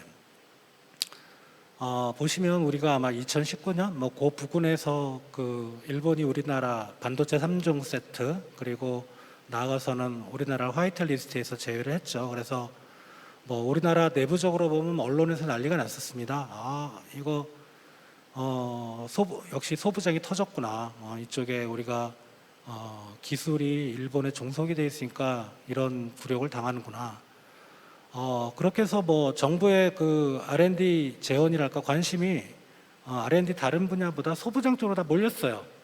몰린 것까지는 좋았는데 지금 무역 수지를 보면 우리나라가 일본에 대한 소재 부품 장비 무역 수지인데 계속 커지고 있죠. 예, 특히 소재 같은 경우는 뭐 어마어마하게 커지고 있습니다. 여기 몇 가지 여기서 이제 우리가 그 뽑아내야 할 게 있는데, 첫 번째, 이런 사건이 터질 때 기술 자립을 외치면서 거기에다가 우리 자원을 투입하는 게 맞는가? 효과는 없었다. 기술 자립이 중요한 건가? 아니면 우리가 핵심 기술에 대한 자립이 중요한 건가? 그런 부분을 생각해야 될 것 같고요. 두 번째는 이게 최근 2, 3년 내에 효과는 없었지만 우리가 이제 과학기술을 투자를 해서 어떤 시장이나 어떤 산업이 성장하기 위해서는 최소한 10년 이상의 시간이 걸립니다. 우리가 과연 이제 지금 한 3년 했죠. 7년 동안 더 이거 할 수 있을까? 네, 그것도 한번 생각을 해봐야 될 것 같고요. 자, 2번째 이슈는 이제 기술 패권 경쟁입니다. 우리나라 R&D 투자가 뭐 세계 1위, GDP 대비 아니죠. 세계 1, 2위를 다투고 있다고 하는데, 지금 이게 반드시 우리나라의 기술 경쟁력을 나타내는 건 아닌데, 기술 무역 수집이라는 게 있습니다. 기술 수출액을 기술 수입액으로 나눈 건데, 이게 1보다 크면은 이제 기술 강국이라고 할 수 있죠. 우리가 많이 개선이 됐습니다. 2010년에 한 0.3, 그러니까 수출이 수입의 한 30%, 그게 지금 한 0.8 좀 뭉치는 수준까지 갔었는데 여전히 적자죠. 특히 최근에 이제 미국 중심의 기술 블록이라고 할까요? 뭐 그런 쪽과 관련해서 생각해 보면 우리나라 기술 수입액의 상당 부분, 거의 뭐 한 3분의 1 그 정도가 미국으로부터 기술을 수입합니다. 이 말은 뭐냐 하면 미국 중심의 기술 블록에 우리가 들어가지 않으면 살 수가 없다는 거죠. 그러니까 이런 부분이 최근 이제 격화되고 있는 미국과 중국 간의 어떤 기술 패권 경쟁, 우리가 어느 쪽에 발을 디뎌야 될까? 만약에 둘 중에 하나를 선택하라면 어느 시장을 선택해야 될까? 이런 쪽에 이제 의미를 가지는 부분이라고 생각이 되고, 그리고 그런 싸움들이 꼭 미국과 중국만의 싸움이 아니고 뭐 유럽도 들어갈 수 있고 일본도 들어갈 수 있다면 그런 싸움에서, 그런 전쟁에서 우리가 살아남기 위해서는 뭐를 해야 될까? 중요한 신기술에 대해서는 우리가 그 기술을 확보를 해야 된다라는 거고요. 그리고 마지막으로는 이제 경제 블록의 정치화인데요. 이게 뭐 복잡하게는 그렸는데 CPTPP하고 RCEP이 이제 중국과 미국이 이제 주도했던 거. 근데 CPTPP는 또 미국이 빠졌죠. 최근에 이제 IPEF가 새로 등장을 했는데 저희도 사실 좀 난감했어요. 이게 RCEP에 상당부 국가들이 들어가고 또 CPTPP 일부 국가들이 들어갔는데 아직은 이제 그 초기 단계인 것 같고요. 이게 필라 1, 2, 3, 4까지 넘어가면은 뭐 별별 얘기 다 나옵니다. 뭐 인권 문제도 있고 뭐 탄소 중립도 들어가고 그리고 이제 그 참여하는 국가가 뭐 통상이나 무역에만 할 수 있고, 그게 필라 1, 그다음에 뭐 그건 참여하는 국가의 또 마음이거든요. 근데 이게 뚜렷한 지향점이 있어요. 중국을 배제한다. 이 IPEF에서 빠진 국가들이 보면 중국, RCEP 중에 캄보디아, 라오스, 미얀마, 그거 이제 공산주의 국가들이죠. 예, 중국. 그런 쪽 국가들이 철저하게 배제될 거라는 생각이 강하게 들고요. 당장은 우리 민간 기업들 입장에서는 큰 위협은 아니겠지만, 왜냐하면 이제 지금 막 만들어졌고 그게 정착이 되고 또 IPEF에 들어간 일부 국가들이 미국에 대해서 요구하는 게 있습니다. 이거를 정치적으로 중국을 배제하는데 사용하지 말아라. 그런 주장도 하는 걸로 봐서는 정착이 되려면은 상당 부분 필요한데, 이게 미국의 생각대로 움직인다면 이제 기술은 미국 중심의 공급망으로 들어가야 된다는 얘기입니다. 그 부분이 민간에서는 상당히 좀 우려되는 그런 부분이라 생각이 됩니다. 네, 여기까지 발표를 마치겠습니다. 네, 감사합니다, 조실장님. 네, 경제 안보는 다 과학기술의 영역은 아니다라고 또 말씀을 해주셨고, 기술 자립이라는 부분 여전히 일본 수출 규제 이후에도 확대되고 있는 부분들, 그다음에 기술 의존도가 상당히 높은 부분들, 아주 중요한 부분들을 잘 지적을 해주셨습니다. 그럼 마지막으로 조용래 연구원님께서 말씀을 해주시겠습니다. 예, 안녕하십니까. 과학기술정책연구원 조용래입니다. 오늘 이정민 교수님 그 귀한 발제 잘 들었습니다. 사실 제일 큰 그 시사점 중에 하나는 기술이 이제 동맹 체계를 결정할 정도로 그 핵심 변수로 작용을 하고 있기 때문에 기술이 곧 이념이다라고 이제 거의 볼 수 있는 그런 기지학의 개념이라든지 아니면 기정학의 개념들이 점점 더 중요해지는 것 같습니다. 그러니까 이념적 가치라는 것은 물론 지금도 중요한 것이긴 하지만 그거는 어떻게 보면 하나의 또 그 어떤 철학적인 명분이 될 수 있고, 실제로 그 이념적 가치를 결정하는 데 있어서 경제, 그리고 그 경제 안보를 결정하는 핵심 변수인 기술 안보 부분이 굉장히 그 부각이 되고 있지 않을까. 그런 면에서 뭐 한국도 당연히 그 코어 컴피턴스를 가지고 있는 것이 상당히 중요하다는 그런 생각이 들었습니다. 저는 오늘 그 아까 말씀하셨던 내용들, 그리고 토론자분들의 토론 내용들 중에서 조금 핵심적으로 조금 그 리뷰를 좀 하고 싶었던 내용들을 중심으로 말씀드리겠습니다. 지금 미국의 그 대중국 견제에 대한 그 기조라는 것은 그 원류를 조금 한번 또 리뷰해 볼 필요가 있다는 생각이 들었습니다. 그러니까 본격적으로 트럼프 행정부가 중국에 대한 그 경제 제재 내지는 이제 무역 제재를 시작한 거는 이제 2019년부터 해서 이제 2020년 1월에 1차 무역 합의가 이제 이루어진 그런 상태였긴 했었는데, 그 이후에 국가의 대전략 기조가 결정됐다고 볼 수 있는 이포컬한 그 어떤 시점은 20년도 이제 6월부터 시작되었던 그 미국의 이제 그 각 국무부라든지 FBI라든지 여기 있는 참모진들이 그 각 연설들이 4개의 연설들이 이제 세트로 1년의 연설들이 이루어진 바 있었습니다. 그 예를 들어서 6월 23일에는 그러니까 20년도 6월 23일에는 뭐 그 6월 24일입니다. 그 로버트 오브라이언 안보보좌관이 그 중국 공산당에 대한 그 비판을 굉장히 강하게 했었고요. 그다음에 그 크리스토퍼 레이 그 FBI 국장 같은 경우도 중국은 부의 이동을 목적으로 해서 역사 최대의 도둑질을 자행하고 있다. 이제 굉장히 발언 수위가 굉장히 강했고 중국의 어떤 편취하는 그런 그 기회주의적인 행동이 미국의 제도를 자꾸 변질시키고 있다. 이제 이런 비판을 한 바 있었습니다. 그리고 이제 윌리엄 바 법무장관 같은 경우는 이제 중국은 독재 국가의 변기창이다라는 표현까지 하면서 대중국에 대한 그 비판을 굉장히 그 발언의 수위를 높였습니다. 이게 7월 16일이었습니다. 마지막으로 이제 국무장관이었던 이제 마이크 폼페이오가 얘기했던 게 72년도에 닉슨 대통령이 이제 25년 만에 그 국교를 거의 단절했었던 중국의 마오쩌둥을 만나서 정상회담을 하고 나서 79년에 이제 중국에 대한 그 일종의 무역 이제 협력이 시작되었고 WTO 가입도 미국이 주도해서 91년도에 중국이 또 가입하면서 중국이 굉장히 이제 그 어떤 대소련에 대한 그 견제 레버리지로서 역할을 톡톡히 했는데 문제는 닉슨이 그 당시에 했던 얘기가 이렇게 맨날 이렇게 가다가 내가 했던 행동이 결국은 중국을 프랑켄슈타인으로 키우는 게 아닌가 싶은 생각이 우려가 든다라고 얘기를 했었다고 합니다. 폼페이오 같은 경우는 그 이때 연설 때 그게 결국은 현실이 되고 말았다라고 이제 표현을 함으로써 그 중국에 대한 사실 미국의 그 대전략 기조는 이때 결정이 된 거 아닌가라고 생각이 들고 20년도 5월에는 대중국 전략 보고서가 의회에 정식으로 제출이 됩니다. 이때가 사실 미국의 전략 기조가 결정이 되고 이거는 바이든 행정부에 와서도 그 외교 정책은 그 정권에 관계없이 계속 일관적으로 이루어지는 것을 볼 수 있다는 점에서 현재 그 대중국 그 견제 정책이라는 것은 이런 각 국가들이 이제 만들어낸 그런 어떤 전략 리포트라든지 이런 것들이 결정하는 부분이 있다고 볼 수 있을 것 같습니다.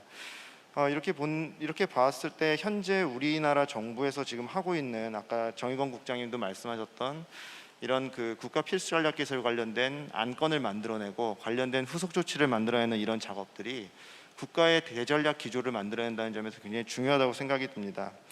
정부 서베일런스를 보통 만들어야 된다고 얘기하고 있고 현 정부에서도 그 얼리 워닝 시스템으로 하는 그 조기 경보 체계라든지 아니면은 신흥 안보 위원회라는 것들이 그 국정과제에 들어가 있고 이거는 굉장히 기술 안보라든지 경제 안보에 관련된 중요한 정책 기조라고 볼 수 있기 때문에 고무적이라고 볼 수 있습니다.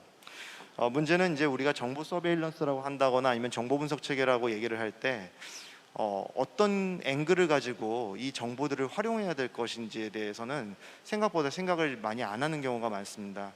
그래서 다른 나라에서도 그 엔들리스 프론티어 액트라든지 아니면 USICA라든지 최근에 나왔던 이제 아메리칸 컴퓨터 액트라든지 이런 이런 법들에서 신흥 기술들 아니면 전략 기술들을 선정하기 위한 그 검토 기준이 어떻게 됐는지에 대해서 의외로 우리가 관심을 가지지 않는 경우가 많습니다. 10대 기술이다, 15대 기술이다, 17대 기술이다라고 했을 때 그 기술이 어떤 선정 검토 기준에 의해서 선정됐는지 이게 바로 그 정보 분석을 어떤 DB에 있는 정보를 어떻게 활용해야 될지에 대한 그 방향성을 만들어내기 때문에 그 검토 기준에 대해서 검토 기준 체계를 좀 세부적으로 개발하는 작업이 필요하다고 볼 수 있겠습니다.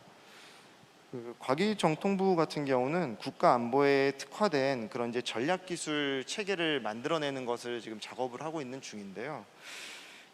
기술을 선정하기 위한 선정 기준을 일단 큰 틀을 만들어내고 관련된 그 세부 검토 기준을 만들어낸 다음에 그 세부 검토 기준이 앵글이 돼서 각종 정보들을 활용해서 각 기술 분야에 대한 전략성 분석을 하는 그런 작업들이 이루어져야 된다는 생각이고 현재 정부에서도 다행히 이제 그런 부분에 그쪽에 대한 스트레스를 많이 주고 있는 그런 상황입니다. 이런 면에서 정책적인 방향성이나 아니면 정책적인 앵글 그리고 관점 이런 것들이 잘 설정되지 않았나 싶습니다. 현재 공식적으로 나오는 문건상으로는 공급망 통상, 신산업 창출, 국가안보라는 이제 세 가지 관점을 그 기술 선정의 기준으로 잡고 있습니다. 그다음에 중분류 정도 수준에서의 그 세부 검토 기준들이 나와 있는데요.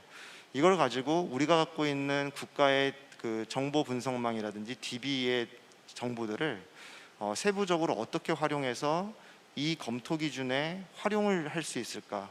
그리고 그 활용된 그 검토 기준과 정보를 가지고 해당 기술에 대한 전략성 분석을 해야 어느 기술 분야에 대해서 신산업 육성을 하는 차원에서 미래형 기술로 발전시킬 것인가, 또 어떤 기술은 공급망 통상적으로 당장 중요하기 때문에 당장 시급한 어떤 그 급소 영역을 찾는 그런 작업을 할 것인가, 이런 로드맵을 만들 때 있어서 근거 기반의 그런 그 정책 수립 체계가 만들어질 수 있지 않을까 그런 생각을 합니다. 예, 이상입니다.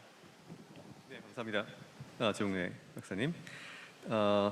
기술이 곧 이념이다라는 부분을 통해서 먼저 말씀을 해주셨고, 특히 정보 서베일런스의 중요성 부분을 강조를 해주셨습니다.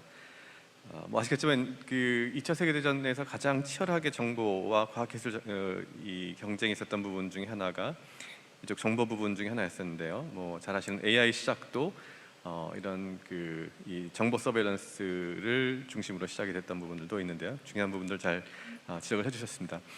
각자 이제 그 중요한 부분들을 말씀을 해주셨는데요. 이제 본격적으로 저희가 토론으로 중요한 내용들을 좀 짚어보도록 하겠습니다. 우선 그 여러 가지 이제 많은 중요한 부분들을 지적을 해주셨는데 먼저 짚고 넘어가야 될 부분 중에 하나가 과연 중국이 미국의 패권 경쟁, 특히 기술을 중심으로 한 패권 경쟁에서 아까 말씀하셨던 2030년에 가까이 넘어서는 이제 그런 이 변화를 이끌어낼 수 있는 것인가라는 관점에서 한번 저희가 우선 생각을 해볼 점이 있을 것 같습니다. 아까 그 우리 주원 실장님께서 말씀하신 것처럼 그 중국의 기술, 한국 같은 경우에 어떤 중국에 대한 이 기술 수입이죠. 이 부분을 기술 의존도를 봤을 때 상당히 거의 뭐 80-90% 이상이 미국 중심이고, 또 저도 이제 여러 가지 그 기술 분석을 해봤을 때 중국의 기술 수준이 과연 우리가 생각하는 만큼 미국의 기술을 넘어설 만큼의 수준이 되어 있는가라는 부분들은 한번 좀 저희가 짚고 넘어가야 될 부분이 있을 텐데요. 주원 실장님 혹시 뭐 그에 대해서 말씀하실 부분 있으시죠? 이게 사실 이제 민간 기업의 입장에서 가장 중요한 이슈입니다. 그러니까 어느 쪽에 줄을 댈 것인가라는 건데, 미국에 대야 되느냐, 중국에 대야 되느냐. 답은 뭐 미국에 되는 것이 맞긴 한데, 우리가 이제 미국이 뭐 IPEF라든가 이런 걸 만들고 뭐 중국의 그 기술 기업들에 대한 제재 뭐 이런 것들을 하면서 중국을 압박하는데 과연 미국 생각대로 될 건가? 이것도 한번 우리가 생각을 좀 해봐요.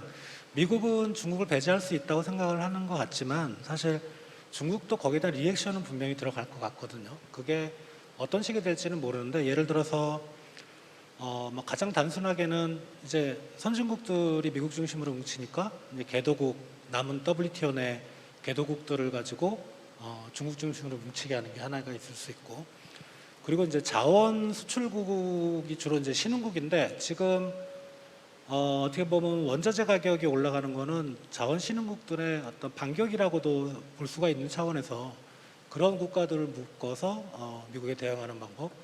그리고 세 번째가 가장 우려되는 부분인데요. 이게 정말 우리가 이제 그런 식으로 해석은 할 수는 있거든요. 그러니까 독일이나 일본이 국민소득이 어느 정도 일정 수준 될 때까지는 미국이 봐주다가 그 다음서부터는 뭐 환율을 절상시킨다든가 해서 더 올라가는 거를 막았는데, 중국도 이제 GDP가 뭐 미국을 추월한다 그러니까 미국 정부가 어떤 식으로든지 조금 싹을 밟아놔야 되겠다라는 식으로 하지만, 독일, 일본과 중국의 다른 점이 가장 결정적인 차이가 뭐냐면 엄청나게 큰 경제라는 겁니다. 경제 규모가 크고, 그리고 독일, 일본과는 달리 중국은 어떻게 보면 전체주의 국가라 정부가 어떤 방향을 했을 때 거긴 자원이라든가 정부의 정책적 지원이 그쪽으로 몰릴 수 있다는 거죠. 그게 몰려 들어가는 게 지금 중국의 R&D고 과학기술 인력이기 때문에 만약에 중국 정부가 조금만 더 고생하고 거기에 더 집중적으로 지원을 하겠다 그러면 사실 기술 경쟁에서 미국이 이긴다는 보장은 당분간은 미국이 우위를 점할 수 있겠지만 그게 중국이 미국한테 꼭 밀린다고 우리가 그렇게 생각하기는 어려운 측면이 좀 있겠다 이렇게 보입니다. 네네. 잠깐 말씀하신 것처럼 그 중국의 어떤 스케일과 스피드 관점에서 저번에 이정동 교수님께서 한번 그 발제하신 내용 중에 하나가 워낙 이 마켓이 넓기 때문에 트라이얼 에러를 100개를 한꺼번에 동시에 해서 거기서 가장 옵티멀한 이 케이스를 뽑아내고 그래서 이 스케일을 통해서 시간을 축약시키는 이제 그런 전략적인 어떤 어드밴티지가 있다는 말씀을 하셨었는데 반면에 또 이 지금 분석 차원에서 보면은 이 반도체 저희 센 연구소에서 쭉 분석을 해보면 반도체 분야, 배터리 분야를 보면 중국의 기술 특허 관점에서는 사실은 상당히 뒤처져 있는 게 사실이긴 합니다. 그래서 한편으로는 이제 여전히 이제 빠르게 성장하려고 노력하고 있는 반면에 또 한편으로는 말씀하신 것처럼 이런 스케일과 스피드에 기반하고 그리고 또 하나는 한국도 마찬가지로 인재 기반으로 사실은 그 선진 기술들을 빠르게 흡수하는 여러 가지 정책적인 전략적인 접근들을 많이 해서 일본의 전문가들 이 초기 저희 산업들을 키워낼 때 그리고 선진국의 그 인력들을 빠르게 흡수를 하면서 이제 스케일업 그 기술의 혁신을 키워왔는데 그런 관점에서 요즘 중국이 접근하는 그런 인력 정책을 보면은 굉장히 다양한 국가들로부터 전문가들을 빠르게 흡수하면서 이 스케일업 해나가는 이제 그런 전략들이 있어서 과연 얼마나 빠르게 중국이 이제 캐치업할 것인가라는 부분들이 있을 텐데 혹시 이정민 교수님 좀 그 관련해서 말씀을 저는 뭐 이 분야의 전문가가 아니기 때문에 정치학 차원에서 말씀을 드린다면 한 가지만 제가 말씀드리겠습니다.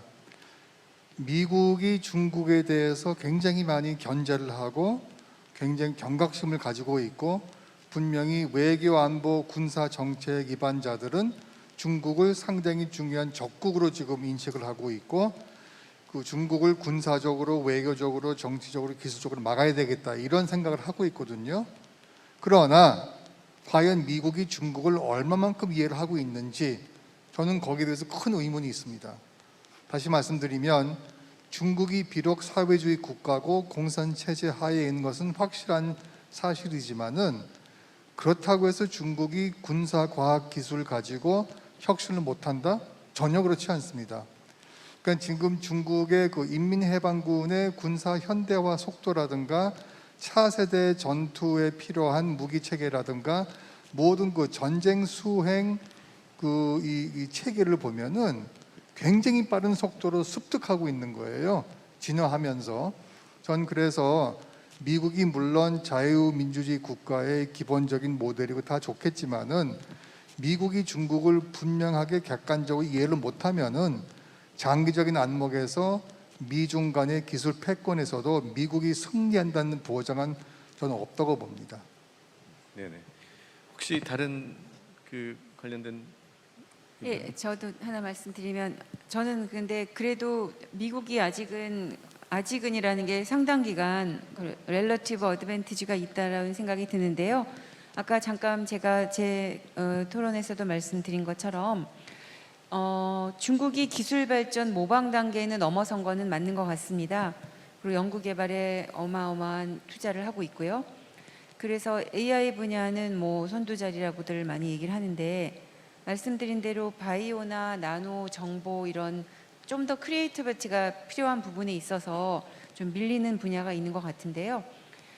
지금 다 아시다시피 중국이 1대1로 전략을 이런 기술이 완전히 패권의 핵심이 되기 전에 무역 경제 이 부분에서 진행을 하지 않았습니까? 근데 요즘에 그걸 디지털 1대1로라는 식으로 이제 나아가기 시작하면서 몇 년 전부터 미국이 쿼드 호주랑 인도랑 일본이랑 같이 사각으로 하고 있는 쿼드 협력체에 있어서 기술을 굉장히 강조하기 시작한 그 부분을 봐도 미국이 견제를 하고 있지만 말씀드린 대로 기술보다 동맹이 더 중요하다라는 어떤 그런 화두를 던지면서 강대국 기술 패권 경쟁이 그 단순한 과학 경제 영역의 어떤 첨단 기술 혁신 전략이 아니라 다자연대 경쟁이라든지 기술 동맹을 추진하는 어떤 외교 안보 전략이라고 되는 것 같아요.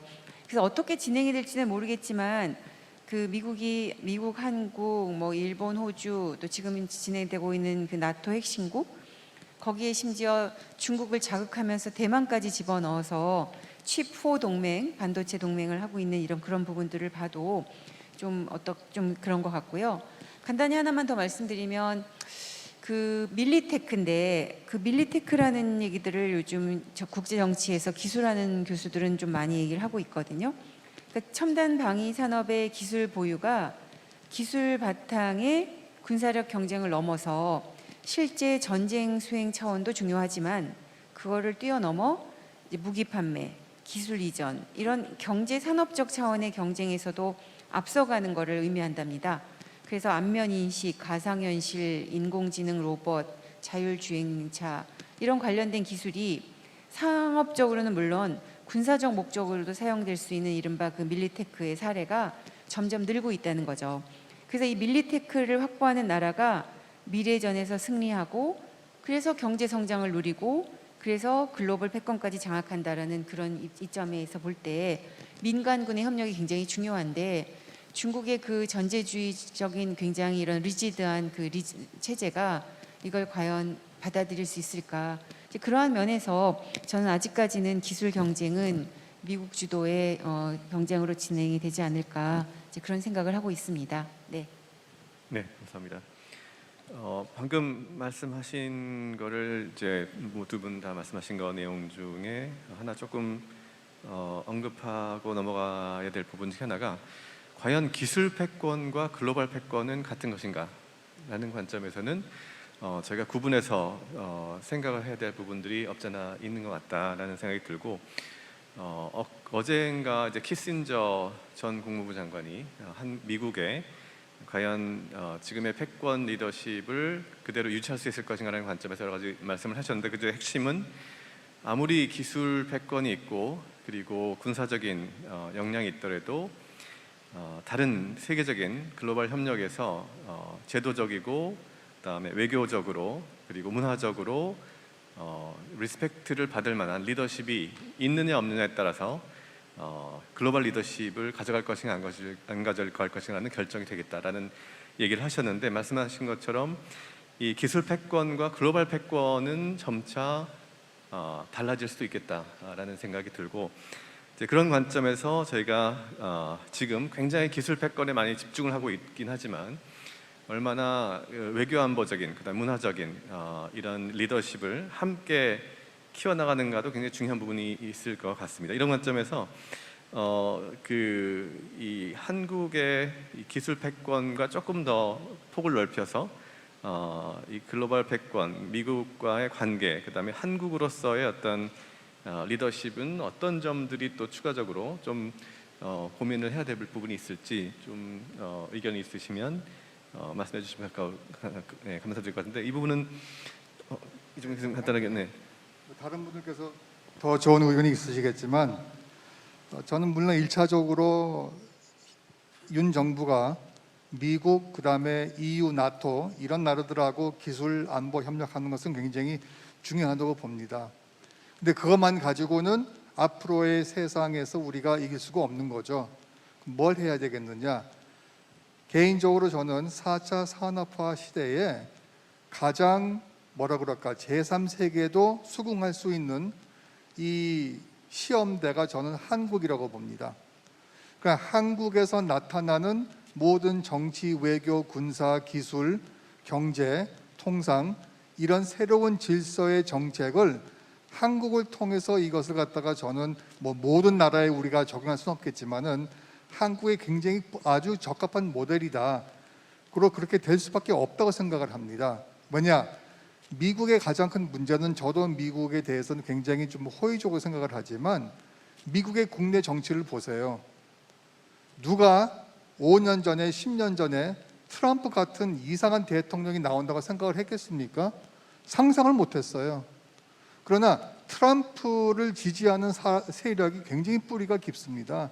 그러니까 미국 국내 정치의 문제, 또 중국에 대해서도 여러 가지 이제 반대 세력들이 있으니까 미국, 중국이 대표적인 모델이 될 수 없다면 저는 한국이 그와 같은 모델을 제시할 수 있는 굉장히 중요한 기회에 놓여 있다 이렇게 보고 있습니다. 네. 네. 정 국장님. 이정민 교수님 말씀에 이어가지고 저도 뭐 비슷한 견해인데요.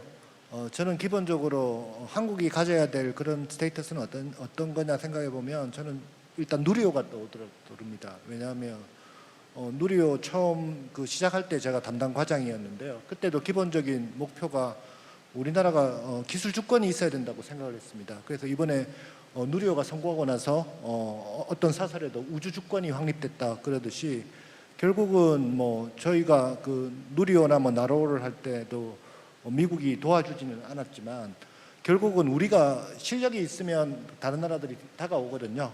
그러니까 저는 이번에 반도체야말로 한국이 이런 미중 기술 패권 사이에서 한국은 어떻게 보면 대응을 해야 되는 상황이거든요. 우리가 패권국가가 될 수 없기 때문에 이 과정에서 살아남으려면 결국은 한국이 반도체는 우리가 기술이 있었기 때문에 미국 같은 경우도 우리를 필요로 하고 있고요. 그 과정에서 우리의 어떤 독자성을 가질 수 있기 때문에 이런 아까 조금 전에도 이제 한국이 하고 있는 필수 전략 기술 육성에 대해서 말씀드렸지만 우리나라가 대체 불가능한 어떤 원천 기술을 만들고 그런 기술을 지렛대로 삼아가지고 한국이 이런 어떤 험한 그런 국제 정세에서 어떤 우리의 독자적인 목소리를 낼 수 있는 그런 방향으로 가야 된다고 생각합니다. 네, 감사합니다.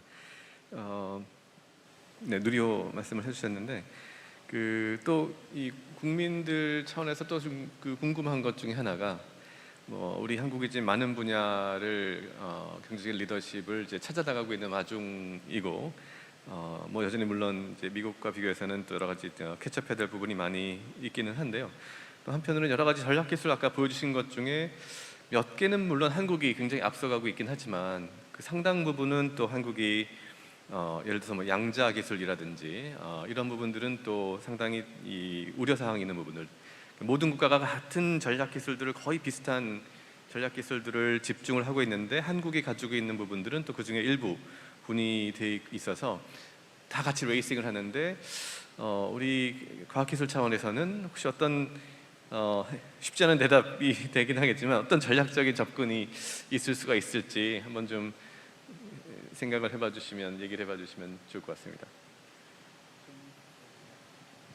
네.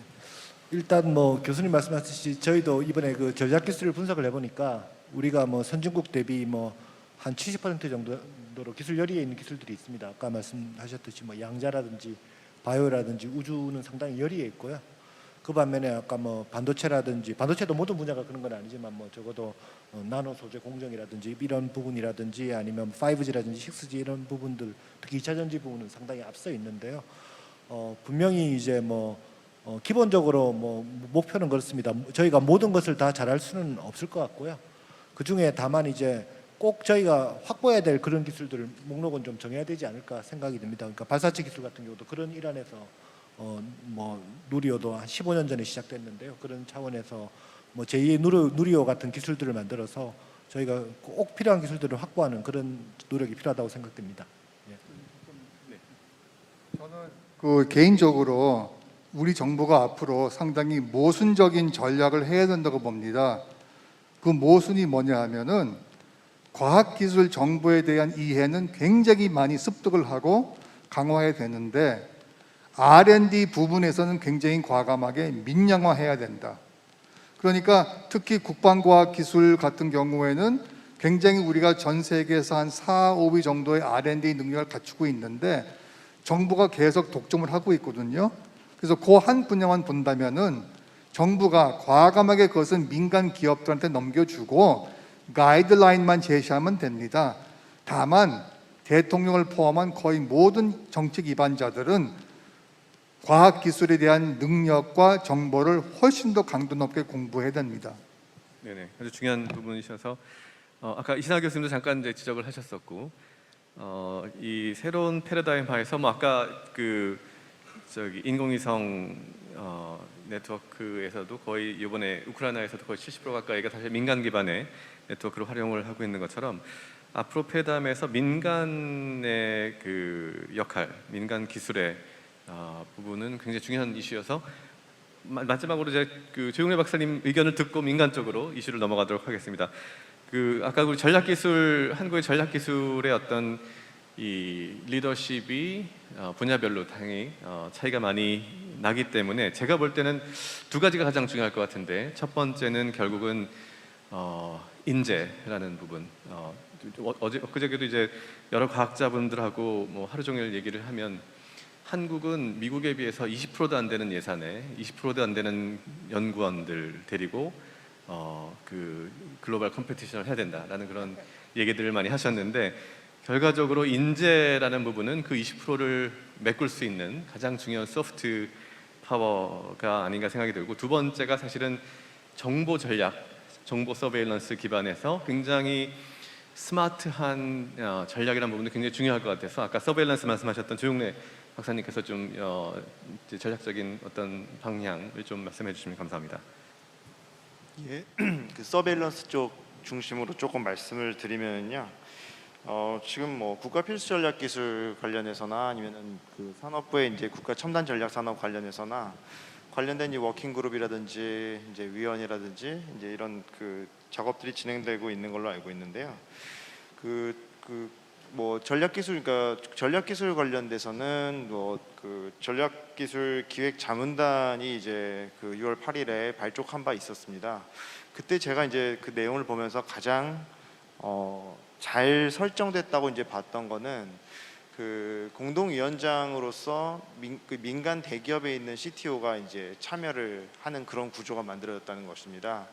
그건 이제 어떤 의지를 보여주는 것이냐면은 국가 필수 전략 기술 관련해서 세부적인 어떤 검토 기준을 개발한다거나 그 다음에 그 검토 기준을 적용해서 그 기술의 전략성을 분석함에 있어서 민간이 갖고 있는 그 정보력이라든지 그 현장에서의 어떤 실제 우리의 그 코어 컴피턴스가 무엇이고 어떤 부분이 굉장히 취약한지 그래서 그런 벌너러블한 영역까지를 보는데 그 기술 분야별로 지금 레벨도 다 다르고요. 그 다음에 기술 분야별로 포인트도 다 다르기 때문에 정보가 모든 그 체계에 대해서 다 분석하기는 역부족이고 쉽지 않습니다. 그러면은 아까 그 제안해드렸던 그런 그 기술에 대한 세부 검토 기준, 그러니까 중점 기술을 도출하기 위한 또는 요소 기술을 도출하기 위한 그런 세부 검토 기준에 대한 큰 가이드라인이나 그런 체계는 정부가 이제 그 체계는 만들어주고 그 체계를 적용한 분석을 하고 어느 나라에 아니면은 어느 쪽에 그 우리한테 지금 필요한 기술 분야라든지 우리한테 취약한 분야를 가지고 있는지에 대해서는 항상 기업들이 중심이 돼서 그 정보를 계속 청취하는 그런 작업들이 필요한 것입니다. 그런 면에서 이제 이번에 발족한 그런 내용 그 체계 추진 구조에 있어서는 상당히 잘 되지 않았는가라는 생각이 들고 이후에도 지금 각 단계별로 전략성 분석을 하기 위한 그 실무적인 워킹그룹 작업들이 계속 진행될 텐데요.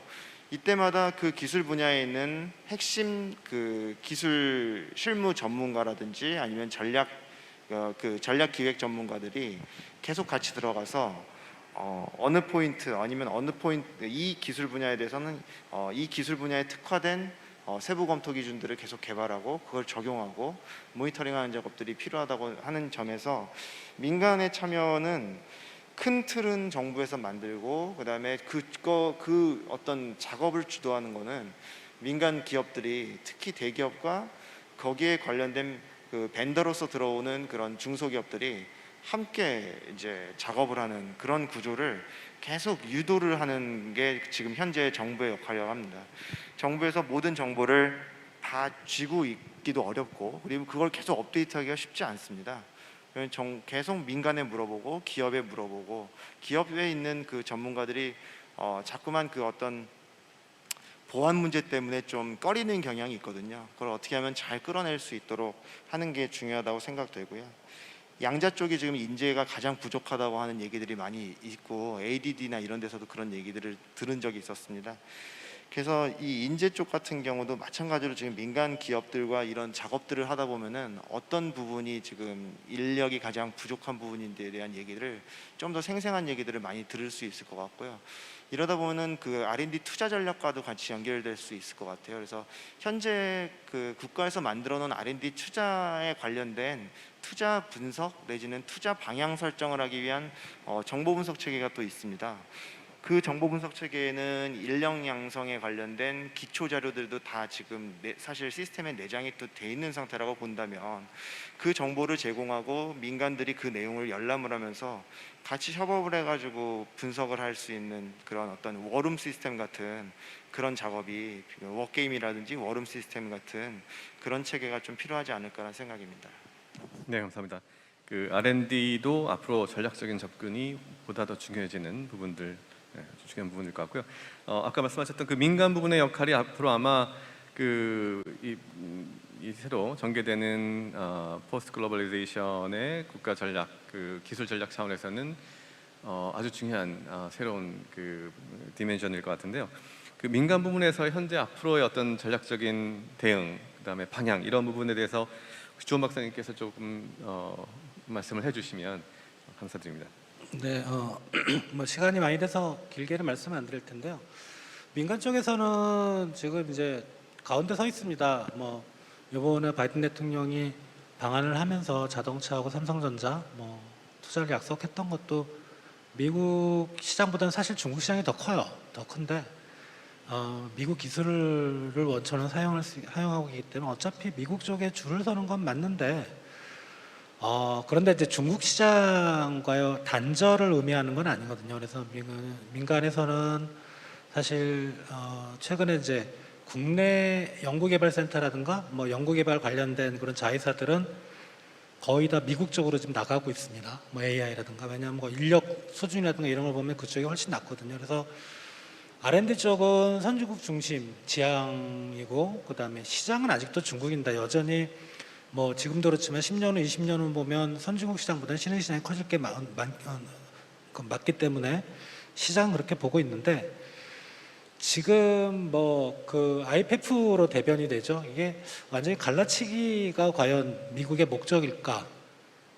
정말 그렇다면 이제 민간 쪽에서 상당히 좀 우려가 되는 그래서 촉각을 많이 곤두세우고 있고 다만 이제 민간 쪽에서 생각할 때 그렇게 이제 언론이나 뭐 이렇게 좀 말하기 좋아하는 사람들이 얘기하는 것처럼 우리가 지구를 딱 반으로 갈라서 이쪽은 선진국, 이쪽이 신흥국 따로따로 노는 다른 행성이다 이렇게까지는 안 갈 거다. 그렇다면 어느 정도 민간이 가운데서 설 자리는 있을 것 같고 중요한 건 이제 정보력이죠. 특히 대기업들 같은 경우는 뭐 과거에 일본이 그랬던 거죠. 상사라든가 뭐 이런 통상 조직을 위해서 정보력을 가지고 특히 최근에는 이제 우리 대기업들도 우리 통상당국, 우리 정부하고 많은 정보 교류도 하고 소통을 하고 있어서 좀 희망이긴 하지만 이런 좀 경제 갈등, 경제 안보의 위기 상황을 잘 극복해낼 걸로 저희들은 보고 있습니다. 네. 뭐 사실 더 준비한 것도 많고 더 깊이 있게 얘기할 내용들이 굉장히 많은데 아쉽게도 시간이 그렇게 많지는 않아서 저희가 그 추가적으로 몇 가지 이제 준비한 내용 중에 하나는 이런 그 기술 변화 속에서 이제 기후 변화, 그 다음에 식량, 자원의 이슈, 보건의 이슈 이런 부분들이 동시에 함께 진행되면서 훨씬 더 그 복합화된 대응 부분이 중요해지고 또 기술이 중요해지기 때문에 이런 부분에 대한 어떤 저희 큰 전략적인 방향을 좀 얘기를 하고 싶었는데 시간이 조금 없지 않아서 다음번에 기회가 되면 같이 말씀을 드리면 좋을 것 같고요. 그리고 사실 이신하 교수님 말씀 가시기 전에 이제 인권과 불평등의 문제에 대해서도 한번 저희가 논의를 해보고 싶었는데 아까 키신저가 말씀하신 것처럼 말했던 것처럼 소프트 파워, 기술 전략뿐만 아니라 이런 인권과 불평등을 포함한 리더십을 어떻게 가져가는가라는 문제도 저희가 짚고 넘어가야 될 부분인 것 같습니다. 그래서 이런 부분들은 다음번 기회에 저희가 더 추가적으로 말씀을 듣고 마지막으로 한 분 한 분께서 한 30초 내로 그 마무리 말씀을 좀 해주시면 감사드릴 텐데요. 어떻게 정 국장님께서 먼저 말씀을 좀 해주실까요? 아니요, 됐어요. 네네. 아니 각자 한 분씩 30초 정도씩 마무리. 네네. 예, 여러분도 보시겠지만 아시겠지만 오늘 이슈가 굉장히 복합적인 이슈입니다. 그래서 뭐 아까 제가 모델도 말씀드리고 교수님께서 이정민 교수님께서도 말씀하셨지만 어떻게 보면 전 정부 그리고 정부와 민간을 합친 전 국가적인 노력이 결집돼야 아마 이런 이슈들에 대한 대응이 필요할 것 같고요. 저희도 계속 모니터링하면서 민간하고도 소통하면서 관련해서 계속 동 이슈들을 팔로우하도록 하겠습니다. 감사합니다. 네, 감사합니다. 네, 저는 여태까지 정치가 모든 것을 거의 지배하지 않았습니까? 경제도 마찬가지고. 근데 앞으로의 시대는 과학기술이 지배합니다. 그것을 정치권이 깨닫고 거기에서 새로운 패러다임을 만드는 것이 한국의 대전략이 될 수 있다고 확신합니다. 네, 감사합니다. 네, 최근에 이제 기술 경쟁 또는 기술 전쟁이라는 표현이 쓰는데 그게 뭔 말이냐면 패자는 설 자리가 없는 거죠. 이게 승자 독식입니다. 우리가 이제 승리해야만 되는 상황인데 우리나라가 뭐 GDP 대비 연구개발 투자 규모가 세계 1, 2라고 하지만 사실 중국과 미국의 불리한 점은 연구개발 투자 규모 자체도 사실은 경제 규모의 경제가 그런 원리를 따른다는 거죠. 대규모 자금을 투입한 데서 좋은 성과가 나오는 겁니다. 그렇다면 우리가 할 거는 전쟁에서 승리하기 위해서는 이제 속도전이죠. 그런 나라들과 경쟁에서 승리하려면 속도전이고 그게 선택과 집중. 우리가 항상 과학기술계에서 얘기하는 선택과 집중이 그 속도를 낼 수 있는 유일한 방법이 아닐까 생각이 됩니다. 네, 감사합니다. 조용래 박사님. 예, 저는 아까 논의됐던 내용 바탕으로 해서 브레인 날리지의 멜팅 팟을 좀 제안을 합니다.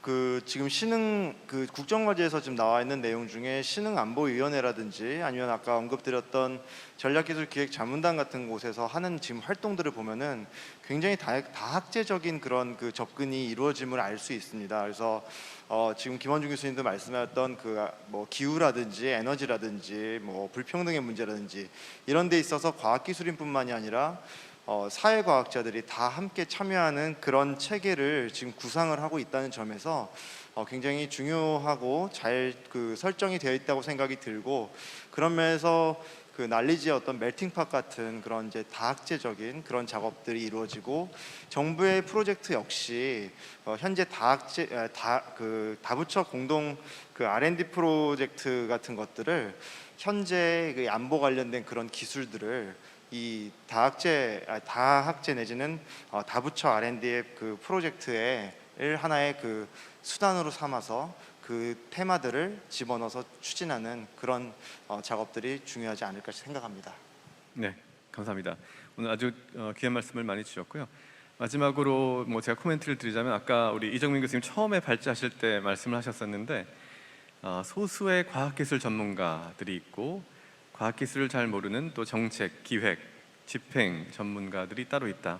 그래서 이들 간의 소통이 앞으로 굉장히 중요하다는 말씀을 하셨는데 앞으로 이런 여러 기회들을 통해서 저희가 소통과 협력을 통해서 지금 안개 낀 앞으로의 미래를 함께 거쳐 나갈 수 있는 이제 그런 우리 과학기술계 그리고 한국이 되기를 기대하면서 오늘의 토론 과학기술 경제안보 대전략의 세션을 마무리하도록 하겠습니다.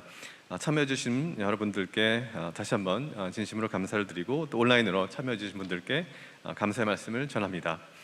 이어서 그 4시부터는 바로 이 회장에서 심포지움 1-2 과학기술 시스템 재설계를 주제로 토론과 발표가 이어집니다.